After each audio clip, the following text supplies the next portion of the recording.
ابھی بھی ہم استغفار کی طرف آ رہے ہیں، یا اللہ معاف فرما دیں، یا اللہ معاف فرما دیں. یہ کیا ہو رہا ہے؟ آپ نے ہمیں بچا لیا، میرے بچوں کو بچا لیا. میں سمجھ رہا ہوں کہ یہ آپ کی طرف سے میرے لیے بھی اس سے زیادہ شاید سخت ٹیسٹ ہے، اگر اتنا نہیں تو. یا اللہ مجھے معاف فرما دے، میں تیری طرف آتا ہوں، میں اپنے آپ کو ٹھیک کرتا ہوں. یہ اللہ کی طرف سے دستک ہے، بار بار آتی ہے. ایک عمر بھی ایک چیز جو ہے نا، میں سمجھتا ہوں کہ یہاں پہ مینشن کرنا بڑا ضروری ہے، وہ یہ کہ literally nobody is talking about defensive jihad nowadays. جہاد دفع ویری فیو people. ٹھیک ہے. اور ان معاملات میں جب سچویشن یہ ہو جائے تو اسلامک شریعہ جو کہتی ہے، اسلام ہمیں کیا کہتا ہے کیا کریں. اور یہ میں نہیں کہہ رہا، یہ علماء کہہ رہے ہیں، تمام فقہا، ابن تیمیہ رحمہ اللہ، ابن قیم رحمہ اللہ، انفروا خفافا وثقالا کی تفسیر میں ابن قدامہ رحمہ اللہ کے پڑھ لیں، جس کو آپ نے اس میں پڑھنا ہے پڑھ لیں. تو اٹس اوپن، ٹھیک ہے، رولنگ کہ جب مسلمانوں کے کسی بھی حصے میں کسی پورشن پہ ظالم ان پہ ظلم کریں یا ان پہ زیادتی کی جائے، تو پہلی بات تو یہ کہ ان پہ فرض ہو جاتا ہے اپنے آپ کو دفاع کرنا. ان پہ فرض ہو جاتا ہے اپنے آپ کا دفاع کرنا. اس کے لیے نہ وائف کو ہسبینڈ کی پرمیشن کی ضرورت ہے، نہ فیملی کو گورنمنٹ کی پوزیشن کی ضرورت ہے. تو دیر از نو پرمیشن ریکوائرڈ. لیکن اگر وہ اپنے آپ کو ڈیفینڈ نہ کر سک رہے ہوں تو ان کے جو سرکل ہے پہ ایکسپینڈ ہوتا ہے، ان کے جو نیبرنگ کنٹریز ہیں، مسلم جو نیبرز ہیں، ان پہ یہ فرض العین ہو جاتا ہے کہ ان کا دفاع کرنا. ابھی بھی بہت سارے علماء کی کمیٹی نے مل کے یہ فتویٰ ایشو کیا ہے کہ لیبنن، ایجپٹ، سیریا اور جارڈن، ان ممالک پہ فرض ہو چکا ہے غزہ میں انٹروین کرنا، ملیٹریلی، پولیٹیکلی، ہر طرح سے، اور ان کی جانوں کو بچانا فرض ہے. اور اگر اسلامک شریعہ کہتی ہے کہ اگر وہ بھی یہ کام نہ کرے ہوں، سو دس ایکسپینڈس فردر، امت میں پھیل جاتا ہے. جو 7 کے ممالک ہیں آپ دیکھ لیں، سعودی عرب، ترکی، ایران، مڈل ایسٹ، یہ سارے جو ہے نا اس میں شامل ہو جاتے ہیں. اور اگر یہ بھی نہ کر رہا ہو تو پھر دس ایکسپینڈس ٹو دا ہول امہ، کیونکہ امہ از ناٹ کہ پاکستان جو ہے نا ترکی، یہ ہے ہی نہیں. یہ تو نیشنلزم ہے، نیشن اسٹیٹ. انما المؤمنون اخوہ، تم ایک بھائی ہو. تو یہ میں سمجھتا ہوں کہ ہم میں سے، اور یہ صرف حکمرانوں پہ بھی فرض نہیں ہوتا، اور یہ صرف ملٹری سے فرض نہیں ہوتا، یہ لے مین پہ بھی فرض ہو جاتا ہے. ڈیفینیٹلی یہ جو رسپانسبلٹی ہے اس کا زیادہ حقدار جو ملٹری اور حکمران ہیں، لیکن اگر وہ بھی پرفارم نہیں کر رہے تو پھر مجھے اور آپ پہ فرض ہوتا ہے. اس کی ڈیٹیلز میں ہم آتے ہیں کہ وہ کیسے، اس کا ہم نے کوئی خانہ جنگی نہیں شروع کرنی، نہ اینٹی اسٹیٹ ایکٹیویٹیز یا اپنے فوج سے لڑنا، ایسے نہیں کرنا، اس کی اس پہ آتے ہیں.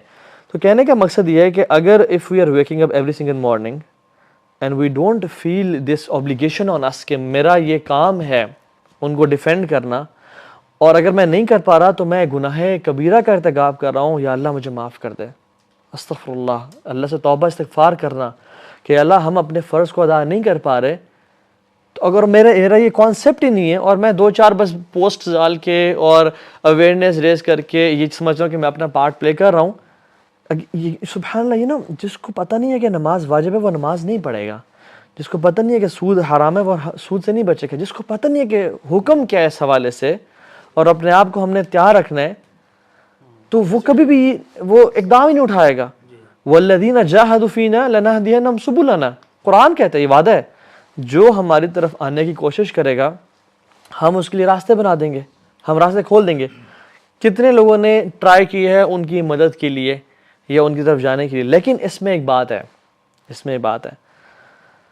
یہ جو علماء کہتے ہیں کہ یہ جو جہاد دفع، یہ جہاد طلب ہے، offensive جہاد. بدر واز ناٹ جہاد دفع، was an attack, was offensive جہاد. سبحان اللہ، اس کی اسٹریٹجی تھی. اسلام کا پہلا جو غزوہ تھا وہ جہاد طلب تھا، offensive جہاد تھا. ٹھیک ہے، ہمیں تو پتہ نہیں اس کے بارے میں. اس کے لیے یس، آپ کو بیوی کو ہسبینڈ سے، ہسبینڈ کو اسٹیٹ سے، اس کے لیے امیر ہونا چاہیے، اس کے لیے ملٹری ہونی چاہیے، یا آپ خود جا کے نہیں کرتے ہو. ٹھیک ہے، لیکن جب جہاد طلب دفع ہو جائے، ڈیفینسو ہو جائے، then it falls on every person. اور اس کی علماء کہتے ہیں کہ یہ ایک آنر ہے جو اللہ تعالیٰ اپنے بندوں کو دیتا ہے. اصل میں تو ابھی یہ جو آپ نے کہا نا، اس کو تھوڑا سا ایکسپلین کرنے کی ضرورت ہے، کیونکہ یہاں پہ مس لیڈ، کوئی کنفیوز نہ ہو جائے کہ ہر ایک پہ فرض ہے. اس کو ایکسپلین کرنے کی ضرورت ہے کہ ہر ایک پہ فرض ہے. فرضیت کے حوالے سے جب ہم دیکھیں گے اب، کیونکہ ان کو کوئی بچا نہیں پا رہا نا.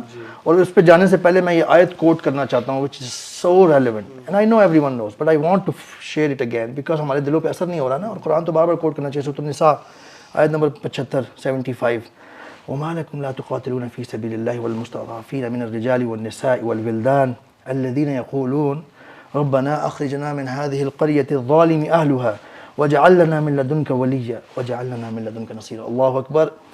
یہ تو جب بھی غزہ پہ اٹیک ہوا ہے فلسطینیوں پہ ہونا، واللہ میں ہمیشہ میں یہ آیت پڑھ کے میں تو شرم سے اللہ کے سامنے مجھے سمجھ نہیں آتی میں کیا کروں.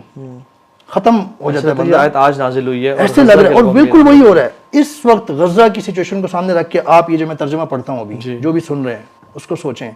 اللہ فرما رہے ہیں وما لکم، اور یعنی ایسے اردو میں جیسے آپ اس کو کہیں کہ تمہیں کیا ہو گیا ہے، بھلا کیا وجہ ہے، تمہیں کیا ہو گیا. اللہ کہہ رہے ہیں. اور پلیز ذہن میں رکھیں کہ اللہ نے ہمیں اس دنیا میں ایک پرپز کے لیے بھیجا ہے، ٹیسٹ. الذی خلق الموت والحیات لیبلوکم ایکم احسن عملا. ٹیسٹ لینے والے کے مطابق ہوتا ہے، ٹیسٹ دینے والے کے مطابق نہیں ہوتا کہ جی میں اس طرح کا ٹیسٹ چاہتا ہوں، میں ذرا اس طرف سے میں اپنا امتحان دلوانا چاہتا ہوں. اللہ ڈیسائیڈ کریں گے. کبھی ٹیسٹ ایک فارم میں آئے گا، کبھی کسی دوسری فارم میں آئے گا. یہ ایک فارم میں ٹیسٹ آیا ہوا ہے. اللہ تعالیٰ یہ بتانے کے بعد کہہ رہے ہیں کہ تمہیں میں نے ٹیسٹ میں ڈالا ہوا ہے اور تمہیں میں نے سارا کچھ کلیئر کر دیا مسلمانوں کو زندگی موت کا اور آخرت کا. تمہیں کیا ہوا ہے کہ تم اللہ کی راہ میں ان کمزور مردوں، عورتوں، ننھے بچوں والولدان، ننھے بچوں کے لیے کہ چھٹکارے کے لیے، ان کو چھڑانے کے لیے، جہاد کے لیے نہیں نکلتے. آگے ان کی آہوزاری اللہ نے بیان کی ہے، جو یوں دعائیں مانگ رہے ہیں کہ اے ہمارے پروردگار ان ظالموں کی بستی سے ہمیں نجات دیں. یہ ذرا غزہ کو سوچتے جائیں. کیا ایگزیکٹلی یہی نہیں ہے جو یوں دعائیں مانگ رہے ہیں کہ اے ہمارے رب ہمیں ان ظالموں کی بستی سے نجات دیں اور ہمارے لیے خاص اپنے پاس سے حمایتی مقرر فرما دیں اور ہمارے لیے خاص اپنے پاس سے نصیر اور مددگار فرما دیں. اللہ اکبر. اب اس کو مد نظر رکھتے ہوئے ذہن میں رکھیں کہ اس کانٹیکسٹ میں ہم سب پہ فرض ہے. A Muslim cannot back off whenever there is a need for jihad. اور شہادہ وہ تو ایک آنر ہے. ٹھیک ہے، ہمارے تو میرا خیال ایسا ہو چکا ہے کہ لوگ کتراتے ہیں. ایک مومن کے لیے تو یہ اجازت ہی نہیں ہے کہ وہ شہادت سے پیچھے ہٹے. یہ تو